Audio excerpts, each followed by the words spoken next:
कि आजकल तो भगवानों की कमी नहीं है, जिसे देखो वो भगवान बन रहा है, भक्त कम भगवान ज़्यादा।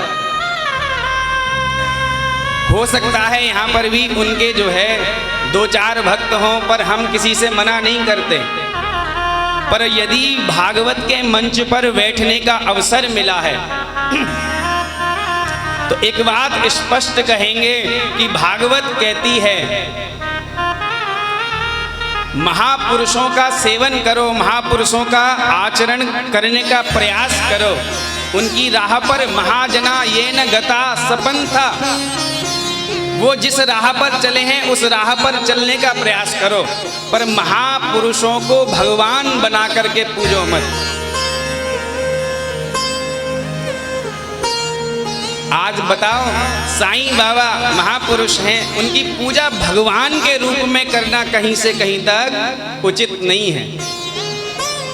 अरे महाराज क्या चमत्कार उन्होंने कर दिया। सौभरी ऋषि, जिनका नाम हम और आपको नहीं पता, 50 पत्नियों के साथ रहते हैं और 50 रूप बना करके रहते हैं।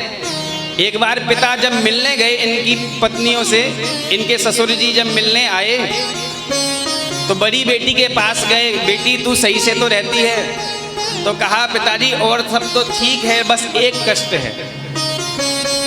अरे बेटा क्या कष्ट है?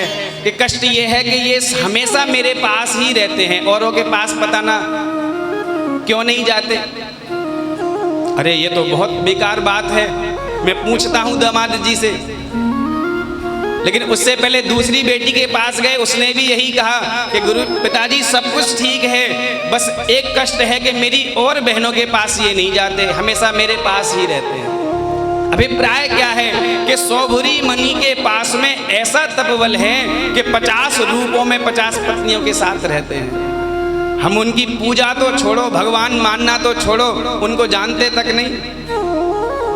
तो एक तुच्छ छोटी सी शक्तियों वाले व्यक्ति के लिए हम भगवान बना दें, ये कहीं से कहीं तक ठीक बात नहीं है। महापुरुष के रूप में उनका स्थान दो, आदर दो, लेकिन भगवान के साथ में उनका स्थान नहीं होना चाहिए। ये शास्त्र कहता है, शास्त्र की बात हमने आपको कह दी, मानना न मानना वो आपका विषय।